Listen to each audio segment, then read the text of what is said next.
In this apple slice, we are going to focus on supporting children with visual impairments in a preschool classroom. These students are just as curious and capable as their peers, and with the right strategies, we can ensure that their learning environment is engaging, accessible, and inclusive. Keep in mind the following two DEC recommended practices from the environment and instruction topic areas. E1. Practitioners provide services and supports in natural and inclusive environments during daily routines and activities to promote the child's access to and participation in learning experiences. INS 4.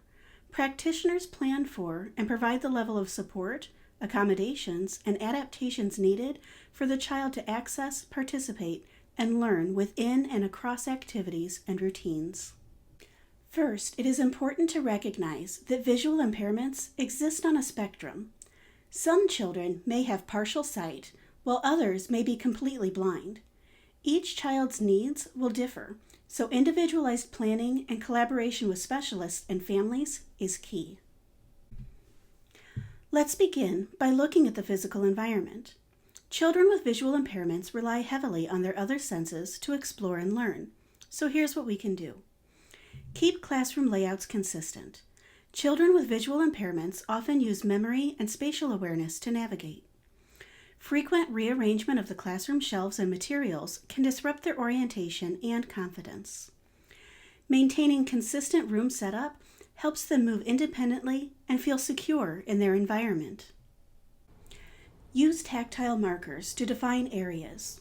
Add textured tape, foam strips, or Velcro patches on floors, shelves, and walls to outline key classroom areas such as the carpet area or different play centers. These tactile cues help the child recognize spaces through touch, supporting independence.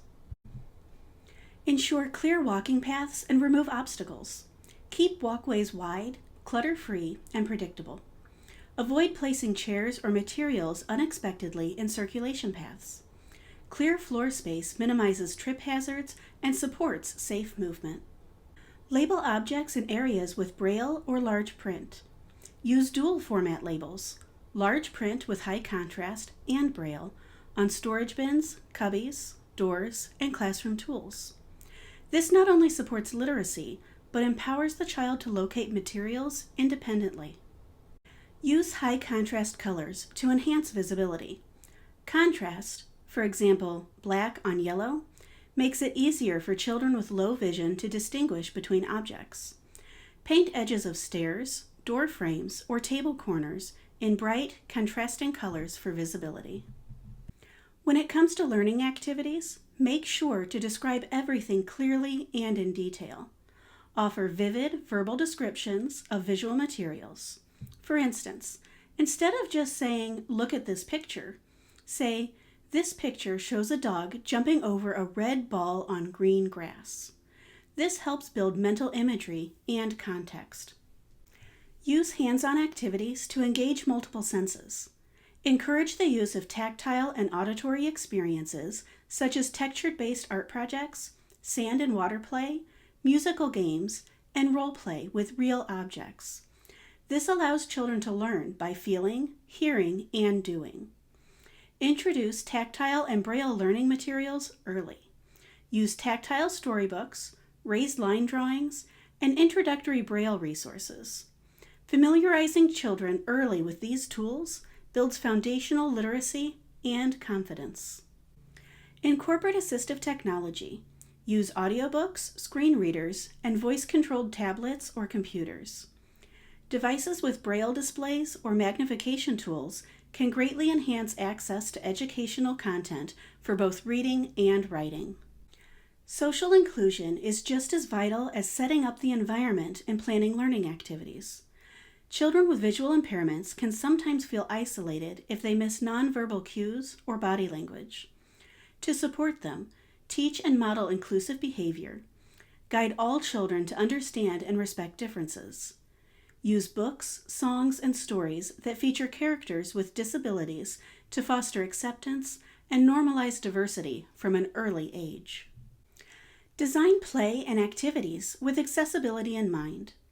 Choose or adapt games that rely on sound, touch, or rhythm, such as clapping games, musical chairs with auditory cues, or role play with descriptive narration so everyone can participate equally. Provide predictable routines and verbal cues. Children with visual impairments may struggle with sudden transitions or unfamiliar activities. Use verbal time cues like, "In 5 minutes, we'll get ready for snack," and describe new routines in advance to reduce anxiety and build trust. Supporting a child with visual impairments isn't about doing something extraordinary. It's about adapting our environment, teaching practices, and mindset. With consistency, compassion, and creativity, we can ensure that all children feel seen, supported, and empowered to thrive. For more information about supporting children with visual impairments, listen to the StarNet Regions 1 and 3 podcast episode, Supporting Children with Visual Impairments, with Alicia Harpst, teacher for student with visual impairments, and Nana DeWald, certified orientation and mobility specialist.